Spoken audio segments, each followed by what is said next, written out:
the culmination of 10 books, of 10 full novels. How do you make a team to do that? How do you organize a writing team? If we've got somebody in chat that is interested in getting in the business and they're creative, what do they need to know? Oh, so this is the question of how do I write for games? Where do you start? What are you looking forward to? Somebody who writes for games. I'm going to be honest with you. I'm going to be completely and totally honest with you. You need to know somebody who writes for games. Turns out that I know a bunch of people who write for games, and if you're applying for a certain company, I can probably put you in touch with them. Don't blow up my DMs. Find me on LinkedIn. Send me a message there. Don't contact me on Twitch.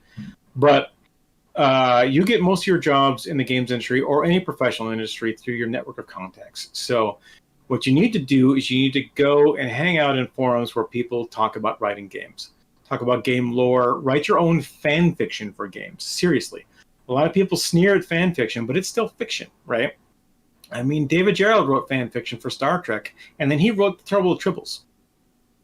And some of the other greatest bits of Star Trek lore ever, right? And that guy, I know him very well. He writes amazing fiction that has nothing to do with Star Trek, but his original first sale was a script to Star Trek about this thing based on what he had seen in Star Trek. It was essentially fan fiction, right? So you need to write and learn how to write, and not talking about writing for games, although there are definitely degree programs where you can learn to write for games, and I've hired people out of those programs to work on games. So if you want to go the education route, find a game design program.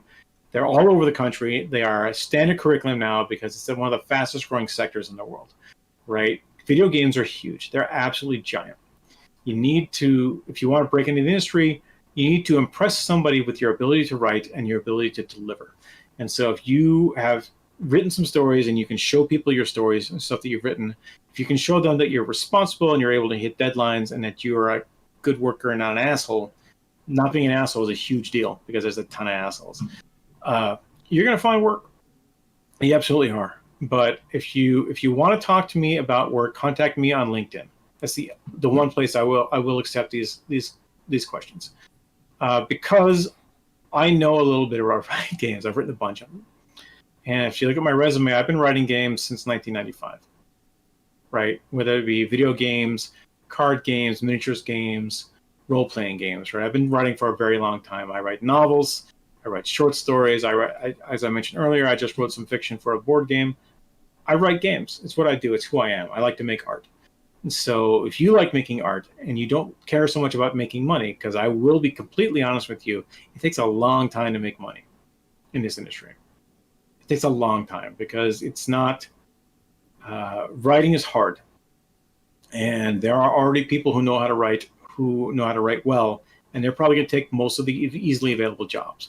But if you ever see a basic content designer or a basic writer position and you think you can write fiction, get your sample fiction together and include it with your resume, because we do read it.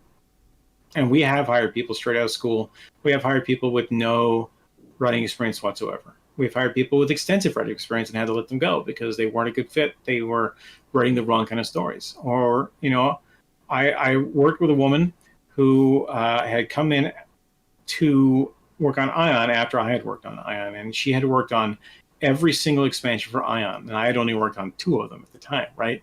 And so even though I had a lot of experience writing Ion, she had a much better handle on what Ion was. And so I was learning from her at the same time that she was learning from me and the stuff that I'd learned. It's always a learning experience being a writer.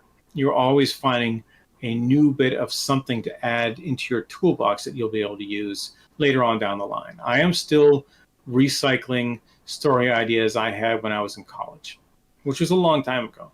But I never threw them away. I keep them in my brain. I keep them in a little brown notebook. And every so often I'll drag one of them out and I'll turn it into a short story, or I'll work it into a larger narrative because it was a nice little nugget of story. And there's stuff, as I mentioned earlier, that I wrote for Terra. Like, we never used it. They're mine. I can use those story ideas wherever. These have to be the right place to use those stories. I probably wouldn't use them on another video game because that doesn't feel right. But I might use them in a book under my own name. I certainly wouldn't take any of the text that I ever worked on for Terra and took it into another game, because Terra is a singular thing. ZMR was a singular thing. Closers, Critica, all the games I worked on for EME or Ion and Lineage 2 for NCSoft, those were those games, and I wrote specific text for those specific games. And while I may use some of that text to help me get other jobs, I'm not going to use that text in other games because I wrote those for different things in different times. So you need to be flexible. You need to be able to have a distinct writing voice, but also adaptable to the words at hand.